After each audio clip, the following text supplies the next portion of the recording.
खुलुमबाय मानाव गेदेर दुलाराय रायजो राजा आफा बिदा फंबाय बिब' बिनानाव आरो गोरों गोरा बुद्धिजीबी गासैनोबोसिम बैसागो बोथोरनि गाहाम हामलायनायजों लोगोसे इस्टार सानडेनि गाहाम हामलायनायखौ बाहोग्रोनाय जाबाय आरो दुलाराय रायजो राजाफोरनिसिम जों मिथिहोनो सानदोंदि थांनाय साननैसो सिगां XNDB वेलफेयार एसोसिएशन मुंनि मोनसे आफादा मोनसे प्रेस मिट होदोंमोन। बे प्रेस मिटनि सायाव जों मोनसे खेंफोरथि होनो सानदों। रायजो राजानि खाथियाव जों क्लियारिफिकेसन खालामनो सानदों बेनि नंगुबै बेनि रियेलिटिखौ। दा जों इउनाइटेड फराम अफ XNDB आफादा दाजेननायनिफ्राय जोंनि XNDB फोरनि जि जेंना आरो जोंनि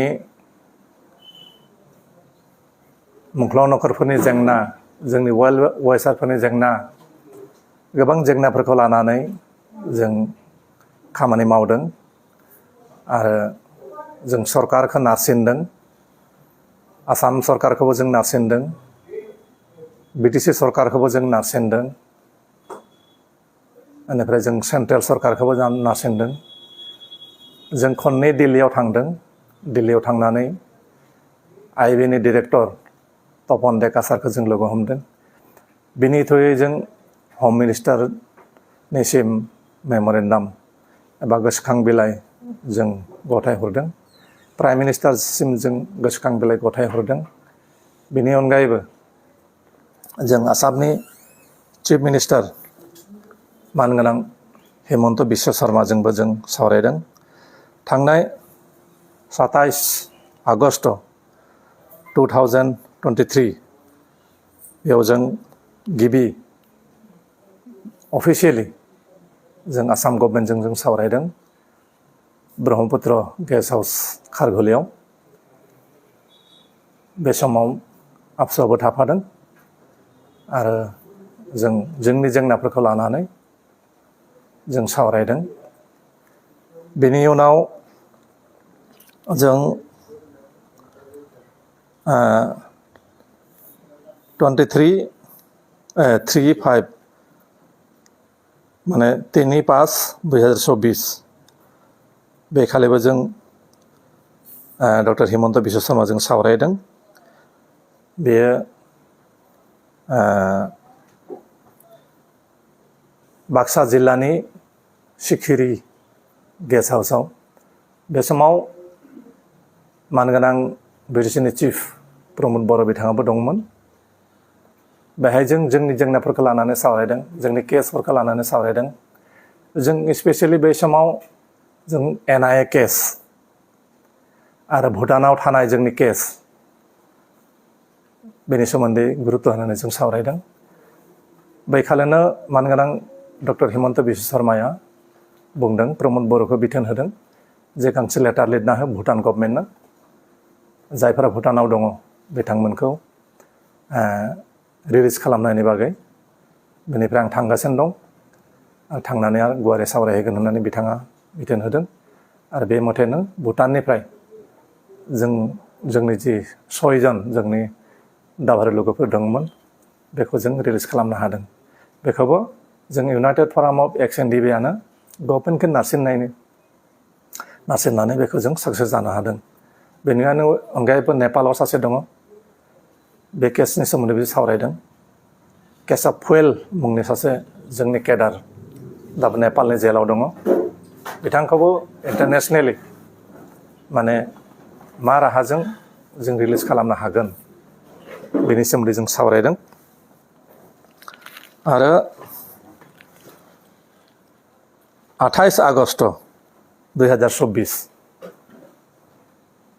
माने बेखालिबो जों चिफ मिनिस्टारजों जों सावरायदों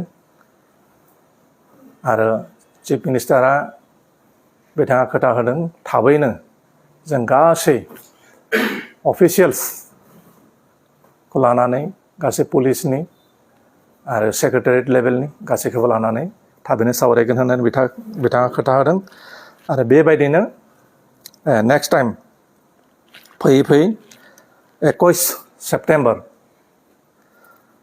2024 बेखालि all Assam government officials bureaucrats chief minister खौ लानानै जों सावरायदों बेखालि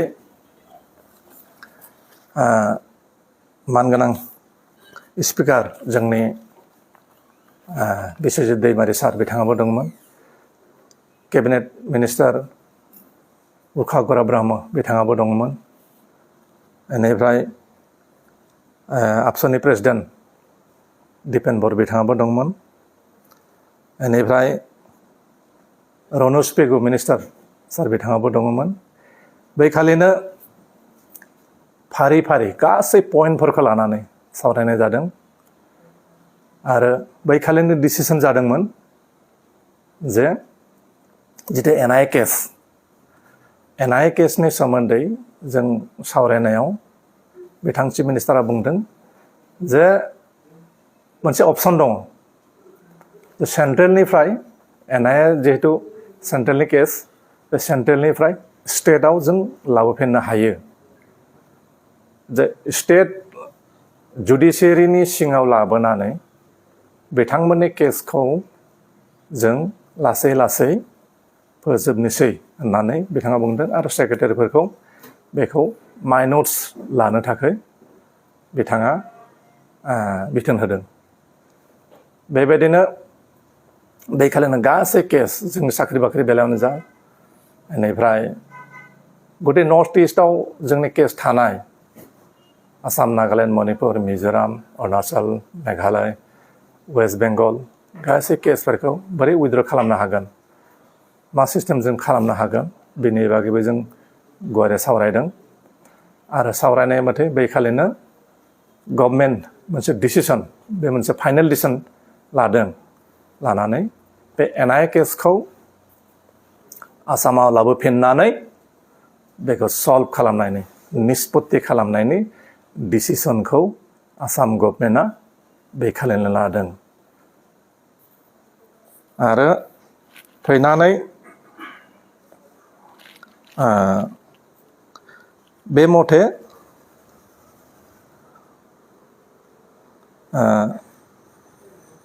बेखालि डिसिसन जादों आरो जितु केसफोरखौ माने डिल खालामनो थाखाय मोनसे पाब्लिक प्रसिकिउटर होनायनि मोनसे डिसिसन लानाय जादोंमोन आरो बेखौ सासे एडभकेट जेनेरेल बिथांजों कन्टेक्ट खालामनो होदों आरो जों 23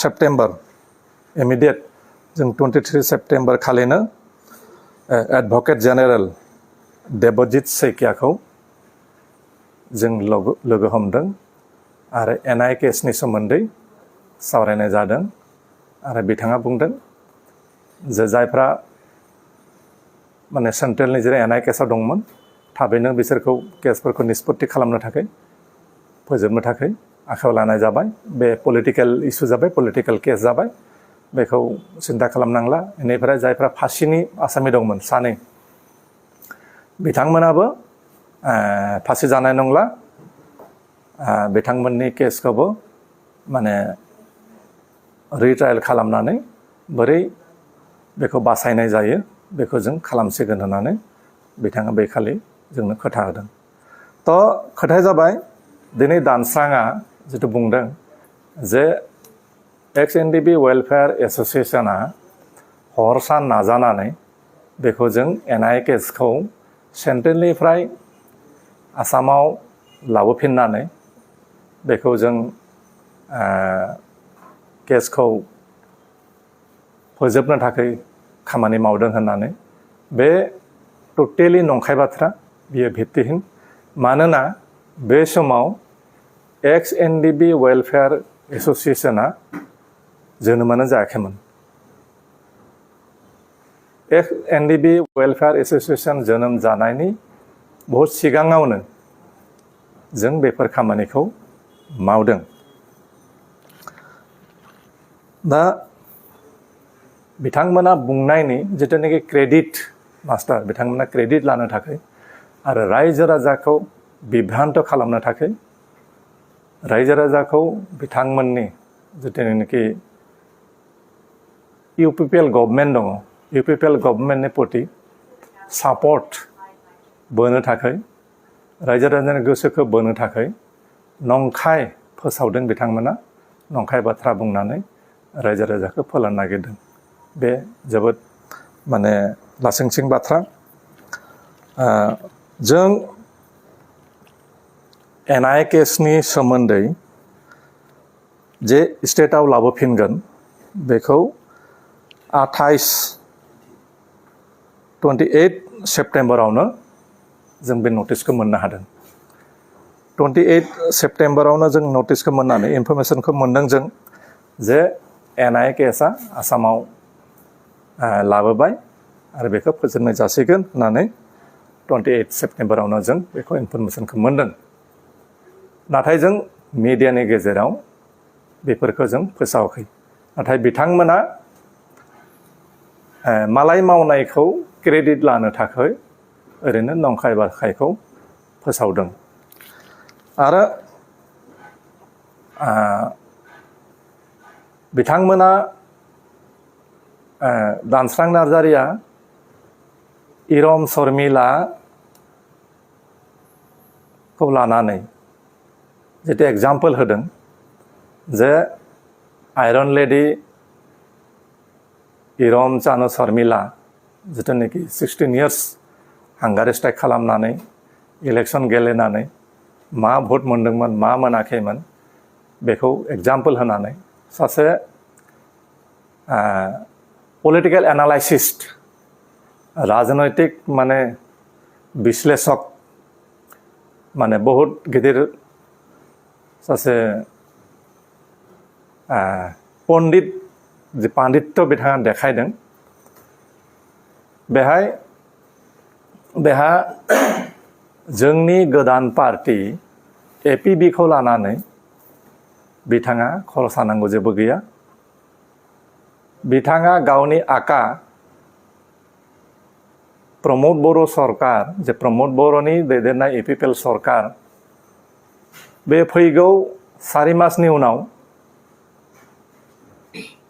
सरकाराव फैनो हागोन ना हाया एबा देरहागोन ना देरहाया बेखौ लानानै बिथांमोना सिन्था खालामनाया मोजां। जोंनि पार्टीखौ लानानै एनालाइसिस खालामनो आरो जोंखौ माने महापण्डित्य देखायनानै माने जोबोद माने हाय खालामनो थाखाय बा जोंखौ बिथोन होनो थाखाय जोंनि मानगोनां एपिबिनि प्रेसिडेन्ट अनजालि दैमारि मेडामखौ लानानै जिबायदि उक्ति जिबायदि मोनसे खोथा बुंदों जे अनजालि मेडामा फेलार जागोन मा जागोन मान सन्माना थांगोन बेखौ लानानै बिथांमोना खर' सानांगौ जेबो गैया। गावसोर जे फैगौ इलेक्सनाव धुलिसात जानो थांगासिनो दङ बिजेपिनि आशीर्बाद बिजेपिनि दया आरो करुणा लानानै बिथांमोना थांना थादों। बिजेपिनि जुदि दया आरो करुणा बिजेपिनि आशीर्बाद जुदि बिथांमोननि खर' सायाव थाया होमब्ला बिथांमोननि अस्तित्व जोबगोन आरो फैगौ इलेक्सनावनो बिथांमोना धुलिसात जागोन। बेखौ लानानै बिथांमोना पलिसि स्ट्रेटेजि खालामनाया मोजां आरो बेखौ लानानै बिथांमोना सिन्था सरसा खालामनाया मोजां। जोंखौ लानानै एसेबां खर' सानांगौ बा आयरन लेडि इरम शर्मिलाखौ लानानै एग्जाम्पल होनानै जोंनि मानगोनां आफादगिरि अनजालि